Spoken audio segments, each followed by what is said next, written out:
எல்லாருக்கும்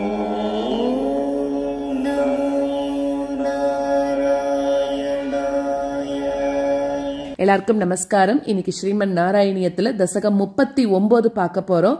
யோகமாயா பிராதுர்பாவ கிருஷ்ண ஜென்ம உற்சவச்சர், அதாவது யோகமாயையோட தோற்றமும் பெருமாளோட பிறந்தநாள் விழாவும் அதை பத்தி சொல்லக்கூடிய தசகம் தான் இது. ஏற்கனவே நம்ம 38வது தசகத்துல உன்னோட பெருமாளோட ஆணைப்படி வசுதேவர் இங்க பிறந்த குழந்தைய எடுத்துட்டு கோகுலத்துக்கு போறாருன்னு பார்த்தோம். இப்போ இந்த தசகத்துல முதல் ஸ்லோகத்துல அப்படி அவர் உன்னை எடுத்துன்னு போயிட்டு இருக்கிற போது யமுனைய கடந்துதான் கோகுலத்துக்கு போகணும். அப்படி போயிட்டு இருக்கிற போது அந்த யமுனை ஆத்துல தண்ணி ரொம்ப பெருக்கெடுத்து ஓடித்தான், ஒரு வெள்ளம் போல இருந்துதான். எப்படிடா இதை தாண்டி நம்ம போறோம் அப்படின்னு அவர் பார்த்துட்டு இருக்கிற போது பெருமாளோட இந்திரஜாலத்தினால அந்த யமுனை ஒரே ஒரு நொடியில அவரோட கணுக்கால் அளவுக்கு அந்த தண்ணிய வத்த பண்ணி அவருக்கு வழிவிட்டது அப்படிங்கிறது முதல் ஸ்லோகம். ரெண்டாவது ஸ்லோகத்துல நந்தகோபரோட வீட்டுல யசோதையிலிருந்து ஆரம்பிச்சு எல்லாரும் தூங்கிட்டு இருந்தாலாம். அப்போ பக்கத்துல அந்த ஒரு பெண் குழந்தை மட்டும் மெல்ல அழுதுன்னு இருந்துதான். அப்படி அழுதுன்னு இருந்த போது கதவுகள்லாம் தானா திறக்கப்பட்டது. அந்த வீட்டுக்குள்ள வசுதேவர் போயிட்டு எல்லாமே யோகமாயையோட ஒரு யோகை, அந்த பெருமாளும் யோகமாயையும் சேர்ந்து செய்யக்கூடிய ஒரு விளையாட்டு தான் இது எல்லாமே. அப்படி அங்க எல்லாரையும் தூங்க வச்சிருக்கா. தூங்கிட்டு இருக்கிற போது கதவுகள்லாம் தானா திறக்கிறது. அந்த வீட்டுக்குள்ள போயிட்டு வசுதேவர் அந்த பிறப்பறை, அதாவது அந்த டெலிவரி ரூம்ல இருக்கக்கூடிய அந்த படுக்கையில இங்க இருக்கக்கூடிய பெருமாளை அங்க போய் மாத்தி வச்சாராம். அந்த இடத்துல இருந்து அந்த குழந்தையை எடுத்துட்டு ரொம்ப வேகமா கூட தன்னோட இருப்பிடத்துக்கு சேர்ந்தார் அப்படிங்கிறது ரெண்டாவது ஸ்லோகம். மூணாவது ஸ்லோகத்துல இங்க வந்ததுக்கு அப்புறம் என்ன ஆகுறது அப்படின்னா, இங்க இவ வந்ததுக்கு அப்புறம் திருப்பி ஆட்டோமேட்டிக்கா அவர் ஜெயிலுக்குள்ள போயிடுறார். ஜெயில் கதவெல்லாம் எல்லாமே மூடின்றது. இவ விலங்கெல்லாம் போட்டு இருக்கிற மாதிரி ஜெயிலுக்குள்ள இருக்கிற மாதிரி ஆயிடுத்தான். இங்க வந்ததுக்கு அப்புறம் இந்த பெண் குழந்தை இங்க அழ ஆரம்பிக்கிறது. அப்போ அங்க இருக்கக்கூடிய வேலை பண்றவாள்லாம் குழந்தை பிறந்துருத்து அப்படின்னு சத்தம் கேட்டு அவளோட தூக்கம் கலைஞ்சு எழுந்துக்கிறாளாம். அது வரைக்கும் எல்லாரையும் தூங்க பண்ணிருக்கா. இப்பதான் அவ எல்லாரும் தூக்கம் கலைஞ்சு எழுந்துக்கிறா. சீக்கிரமா ஓடி அந்த குழந்தை பிறஞ்சிருக்கக்கூடிய செய்திய கம்சனுக்கு போய் சொல்றா. இதே போல குழந்தைக்கு டெலிவரி ஆயிடுத்து அப்படின்னு சொல்றா. அந்த செய்தியினால கம்சன் ஐயோ குழந்தை பிறந்துட்டா, நம்மள கொன்னறதுக்கு ஒரு குழந்தை பிறந்துடுத்து அப்படின்னு வேக வேகமா ஓடி பாக்குறானாம். வேக வேகமா ஓடி பார்த்தா அவனோட தேவகியோட கையில ஒரு பெண் குழந்தை இருக்கிறத அவன் பாக்குறான். இது மூணாவது ஸ்லோகம். நாலாவது ஸ்லோகத்துல இந்த பெண் மது அப்படின்னு சொல்லக்கூடிய ஒரு அசுரன் அவனை கொண்ட அந்த மாயாவியா இருக்கக்கூடிய பெருமாளோட ஒரு மாயையா தான் இருக்கும் அப்படிங்கறத அவன் நன்னா புரிஞ்சுட்டான். அப்படின்னு நினைச்சு அவன் என்ன பண்றான் அப்படின்னாக்க, அந்த குழந்தைய குடு அப்படின்னு சொல்லிட்டு தேவகி கிட்ட சண்டை போடுறானோ. ஆனா தேவகி ஏற்கனவே பிறந்த குழந்தைகள் எல்லாம் கொடுத்துட்டா. அப்ப அவளுக்கு வருத்தம் இல்லையான்னா இருந்தது, இல்லாம இருக்காது. ஆனா இதை கொடுக்கறதுக்கு ரொம்பவும் வருத்தப்படுறாளாம். ஏன்னா இது தன்னோட குழந்தை இல்ல இல்லையா, வேற யாரோட குழந்தையோ நம்ம எப்படி பலி கொடுக்கறது அப்படிங்கறதுல தேவகி இந்த குழந்தைய தன்னோட மார்போட அணைச்சு வச்சுக்கிறாளாம். நீ எவ்வளவோ ஆண் குழந்தைகள் எல்லாம் கொண்டானா ஒரு பெண் குழந்தைய வதம் பண்றது பாவம் இல்லையா அப்படின்னு எவ்வளவோ பேசி பாக்குறா. ஆனாலும் அந்த கம்சன் எதுக்குமே அசைஞ்சு கொடுக்கலையாம். அவன் என்ன பண்றான்னா, தங்கையோட கையில இருந்து குழந்தைய ஒரு யானை எப்படி தாமரை குளத்துக்கு நடுவுல போய் தன்னோட தந்தங்களால அந்த தாமரை தண்டை பிடுங்குற மாதிரி இவன் என்ன பண்றான் அப்படின்னா, இவனோட கை அப்படின்னு சொல்லக்கூடிய அந்த தந்தம் மாதிரி இருக்கக்கூடிய இவனோட கைனால அந்த தங்கையா இருக்கக்கூடிய அந்த மாயை, அதாவது அந்த யோக மாயையா ஒரு குழந்தை பிறந்திருக்கு இல்லையா, உன்னோட தங்கையா இருக்கக்கூடிய அந்த மாயைய ஒரு கல் பாறையில தூக்கி விட்டெறியணும் அப்படின்னு அவன் முயற்சி பண்றானோ. இது நாலாவது ஸ்லோகம். அஞ்சாவது ஸ்லோகத்துல அப்போ அந்த மாயை என்ன பண்றது அப்படின்னா, எப்படி உன்னையே சதா நினைச்சுட்டு இருக்கக்கூடிய பக்தர்களுக்கு யமனோட பாசக்கயிறுல இருந்து சீக்கிரம் அவன் விடுபடுவானோ, அதாவது யமனோட விஷ்ணு பக்தர்களுக்கு எப்பவுமே யமனோட பாசக்கயிறு எந்த வேலையும் பண்ணாது. ஏன்னா பெருமாளோட விஷ்ணு தூதர்கள் அழைச்சின்னு போயிடுவான்னு தெரியும் இல்லையா நம்மளுக்கு. அதே மாதிரி இங்க கம்சனோட கையிலிருந்து இவளும் விடுபட்டுட்டா அப்படிங்கிறா. என்ன ஆச்சு, அப்படி அவன் தூக்கி எறிஞ்ச உடனே இந்த யோகமாயை வேற ஒரு உருவத்தை எடுத்துண்டு அவ தூக்கி போட்ட ஸ்பீட்ல அவளால கீழே வரல. அவ கீழே வராம 8 கைகள் வந்துடுத்தான் அவளுக்கு. 8 கைகள் வந்து 8 கையிலயும் ஒரு ஆயுதம், வில் என்ன, கதை என்ன, சங்கு, சக்கரம், கேடயம் இப்படின்னு 8 கைக்கு 8 ஆயுதங்களோட மேல் நோக்கி புறப்பட ஆரம்பிச்சுட்டாலாம். ரொம்ப ஆகாயத்துக்கு போயிட்டா. ரொம்ப ஆச்சரியமா இருந்தது அதை பாக்கிறதுக்கு அப்படிங்கிறது 5வது ஸ்லோகம். இப்ப இந்த 5 ஸ்லோகங்களையும் நம்ம கத்துக்கலாம். யோகமாயை ராகம். பவந்தமயமுத்வஹன் யதுகுலோத்வஹோ நிஸ்ஸரன் ததர்ஷ ககனோச்சலஜ் ஜலபராம் கலிந்தாத்மஜாம் அஹோ சலில சஞ்சய சபுனரைந்திர ஜாலோதிதஹ ஜலௌக இவ தத்க்ஷணாத் பிரபதமேயதா மாயயௌ. பவந்தமயமுத்வஹன் யதுகுலோத்வஹோ நிஸ்ஸரன் ததர்ஷ ககனோச்சல ஜலபராம் கலிந்தாத்மஜாம். பவந்தமயமுத்வஹன் யதுகுலோத்வஹோ நிஸ்ஸரன் ததர்ஷ ககனோச்சல ஜலபராம் கலிந்தாத்மஜாம் அஹோ சலில சஞ்சய சபுனரைந்திர ஜாலோதிதஹ ஜலௌக இவ தத்க்ஷணாத் பிரபதமேயதா மாயயௌ. அஹோ சலில சஞ்சய சபுனரைந்திர ஜாலோதிதஹ ஜலௌக இவ தத்க்ஷணாத் பிரபதமேயதா மாயயௌ. பவந்தமயமுத்வஹன் யதுகுலோத்வஹோ நிஸ்ஸரன் ததர்ஷ ககனோச்சல ஜலபராம் கலிந்தாத்மஜாம் அஹோ சலில சஞ்சய சபுனரைந்திர ஜாலோதிதஹ ஜலௌக இவ தத்க்ஷணாத் பிரபதமேயதா மாயயௌ. பவந்தமயமுத்வஹன் யதுகுலோத்வஹோ நிஸ்ஸரன் ததர்ஷ ககனோச்சல ஜலபராம் கலிந்தாத்மஜாம் அஹோ சலில சஞ்சய சபுனரைந்திர ஜாலோதிதஹ ஜலௌக இவ தத்க்ஷணாத் பிரபதமேயதா மாயயௌ.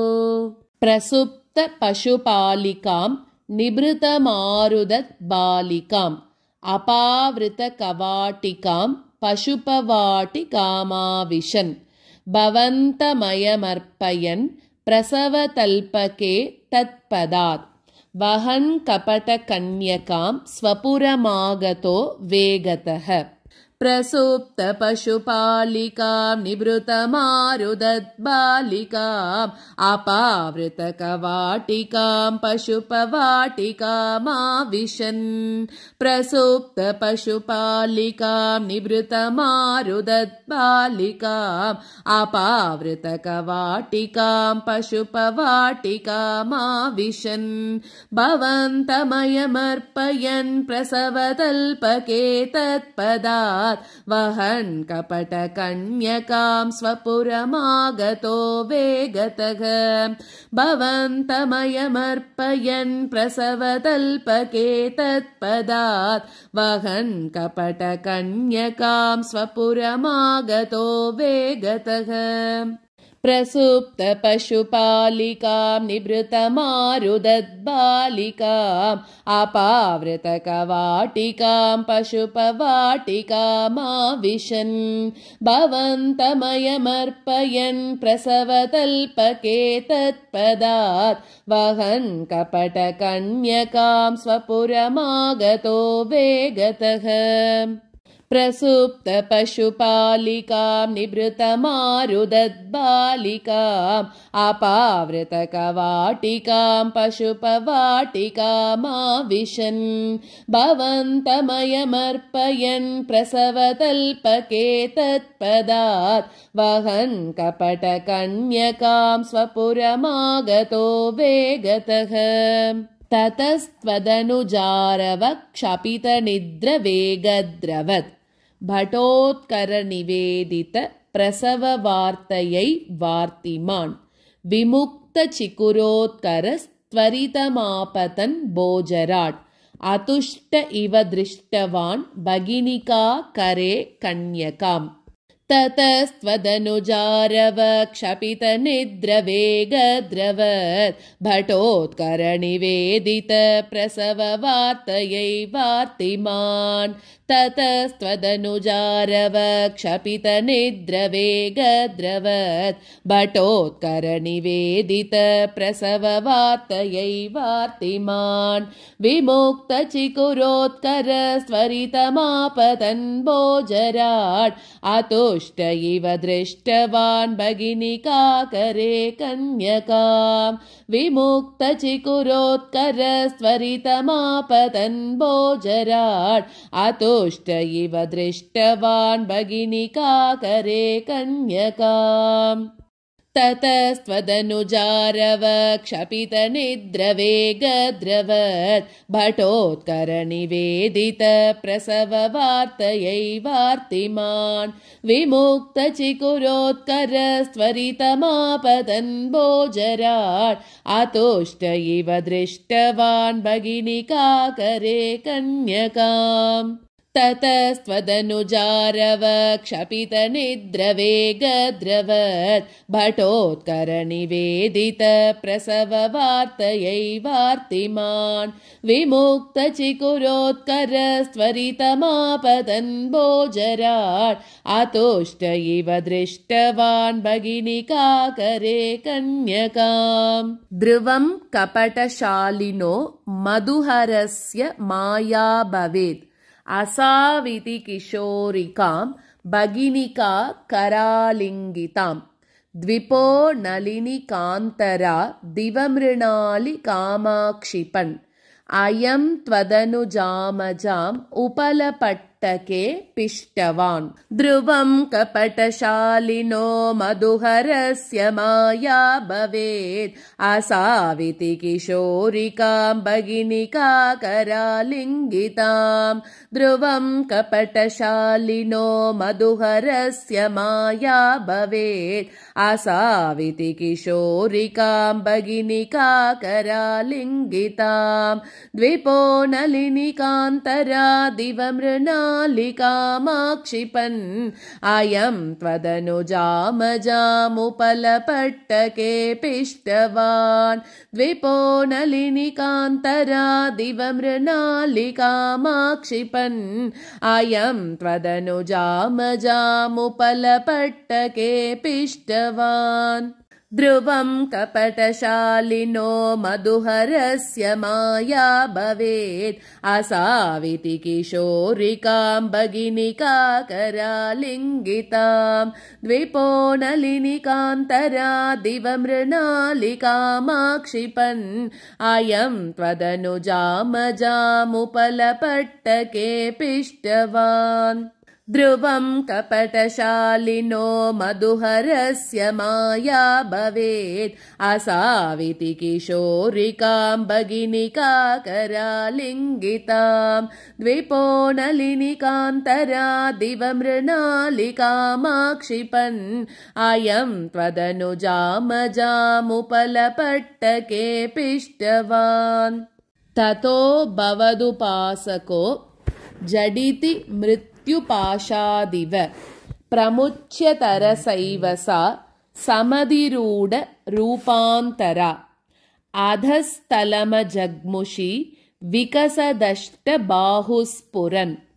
महायुधमहोगता किल विहाय सा दिद्युते ततो भवदुपासको झटिति मृत्युपाशादिव प्रमोच्यतरसैव सा समधिरूढरूपान्तरा ततो भवदुपासको झटिति मृत्युपाशादिव प्रमोच्यतरसैव सा समधिरूढरूपान्तरा अधस्तलमजग्मुषी विकसदष्टबाहुस्फुरन् महायुधमहोगता किल विहाय सा दिद्युते अधस्तलमजग्मुषी विकसदष्टबाहुस्फुरन् महायुधमहोगता किल विहाय सा दिद्युते ततो भवदुपासको झटिति मृत्युपाशादिव